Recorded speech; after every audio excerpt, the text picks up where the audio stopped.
मैं हूं राजेश कुमार। बुलेटिन की शुरुआत बड़ी खबर के साथ करेंगे। आगरा से खबर है, जहां बीजेपी पदाधिकारियों की जो बैठक चल रही थी वो खत्म हो चुकी है और बीजेपी अध्यक्ष जेपी नड्डा के नेतृत्व में यह बैठक चल रही थी। बैठक में ब्रिज क्षेत्र को लेकर समीक्षा की गई और बैठक में सीएम योगी, प्रदेश अध्यक्ष स्वतंत्र देव सिंह भी मौजूद रहे। इसके अलावा बीएल संतोष, राधा मोहन सिंह और दोनों डिप्टी सीएम भी इस बैठक में मौजूद रहे। तो इसमें कई मुद्दों को लेकर मंथन किया गया, समीक्षा की गई, खासकर ब्रिज को लेकर। तो सीएम योगी और दोनों डिप्टी सीएम भी इस बैठक में मौजूद रहे। इसके अलावा बीएल संतोष और राधा मोहन सिंह भी इस बैठक का हिस्सा बने। तो आगरा में भारतीय जनता पार्टी के पदाधिकारियों की यह बैठक चल रही थी, जो अब खत्म हो चुकी है और यह बैठक बीजेपी के राष्ट्रीय अध्यक्ष जेपी नड्डा की अध्यक्षता में चल रही थी।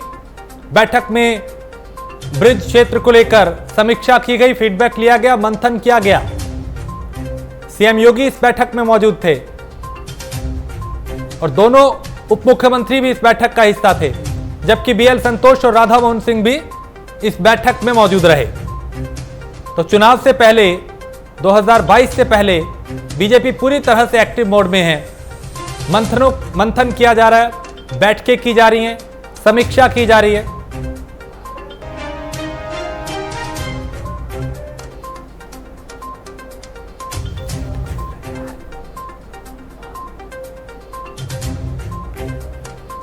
मानवेंद्र मल्होत्रा हमारे संवाददाता इस पर ज्यादा जानकारी के साथ। मानवेंद्र, बैठक में क्या कुछ हुआ, क्या अपडेट?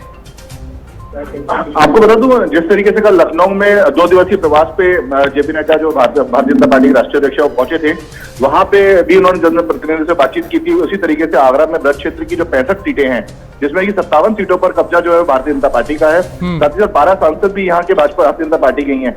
इन सबके साथ एक जनप्रतिनिधियों के रूप में बैठक की उन्होंने और उनको साफ तौर पर गाइडलाइंस दी के वो हर जगह पे प्रवास का कार्यक्रम बनाया, जिससे कि ज्यादा से ज्यादा लोगों से उनके संपर्क बन सके, जो लोग परेशानियों में उनकी परेशानियों को दूर करने का कारण किया जाए। साथ ही साथ उनका साफ तौर पे कहना था कि जो कोरोना काल में परेशानियां आई थी, जो सरकार की कई जगह पे सहायता नहीं पहुंची लोगों के पास, उन सहायता को पहुंचाने का काम किया जाए। उनका साफ तौर पे जो पूरा केंद्र बिंदु था वो यही था कि जिस तरीके से 57 सीटें पिछली बार जीत के आई थी भाजपा, जो ब्रज क्षेत्र है जिसने की एक अहम भूमिका निभाई थी प्रदेश में सरकार बनाने में, उस ब्रज क्षेत्र को पूरी तरीके से केंद्रित करते हुए आज की पूरी बैठक का मुख्य बिंदु रहे हैं। आपको बताना चाहूंगा कि इनका जेपी नड्डा ने साफ तौर पे ये भी संकेत दे दिए हैं कि जिन लोगों की जो रिपोर्ट कार्ड पेश किए गए थे पूरे विधायकों के, 57 विधायकों के, तो उनके ऊपर भी ये रखा गया है कि जिन लोगों के रिपोर्टिंग नेगेटिव रिपोर्ट कार्ड हैं उनकी सीटें तक बदली जा सकती हैं। ये भी एक तरह से जो पूरा क्लियर कट वो अपने तरफ से इशारा दे गए हैं। साथ ही आपको बताना चाहूंगा जो सीएम पद के दावेदार को लेकर बात चली आ रही थी कि कभी भी चेहरा चेंज हो सकता है, लेकिन जिस तरीके से लखनऊ की बैठक रही हो चाहे आगरा की, सीएम को प्रमुख तौर पे पेश करने का मतलब योगी आदित्यनाथ को सीएम के तौर पे ही एक तरह से चेहरा बड़ा माना जा रहा है। इसकी बिल्कुल भ्रांति सब तरीके की दूर करने की उन्होंने बात कही कि इस तरीके की कोई भ्रांति हम नहीं रखेगा दिमाग में, सीएम योगी एक तरह से मुख्यमंत्री का चेहरा होंगे। तो कई बड़ी बातों को लेकर जिस तरीके से यहाँ पर चर्चा हुई है। साथ ही साथ आपको बताना चाहूंगा कि जो जनप्रतिनिधियों से बैठक हुई है उसमें साफ तौर पर विकास कार्य जो कोरोना काल की वजह से रुके हुए थे उनको दोबारा से चालू करने की बात कही गई है। उन कामों को तत्काल रूप से चालू किया जाए जिससे कि जनता को फायदा मिल सके। यानी मानवेंद्र, जिस तरीके से अभी समाजवादी पार्टी ने साइकिल यात्रा निकाली, बीएसपी प्रबुद्ध सम्मेलन कर रही है, भारतीय जनता पार्टी भी पूरी तरह से एक्टिव हो गई है चूंकि 2022 सामने।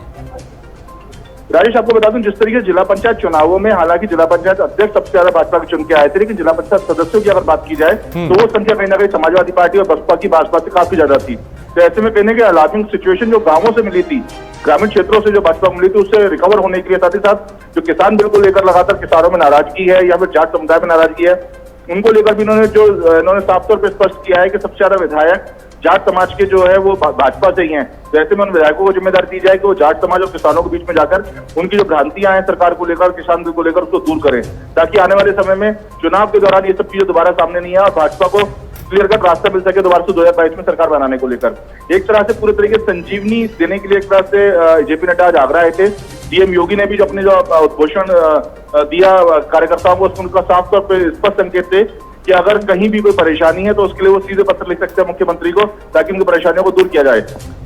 चलिए, बहुत शुक्रिया मानवेंद्र जानकारी के लिए। तो बैठकों का दौर जारी है, समीक्षा की जा रही है, मंथन किया जा रहा है, रणनीति बनाई जा रही है। जेपी नड्डा यहां पहुंचे थे, मुख्यमंत्री इस बैठक में मौजूद थे, दोनों उप मुख्यमंत्री बीएल संतोष, राधा मोहन सिंह और कई दूसरे दिग्गज भी इस बैठक का हिस्सा रहे।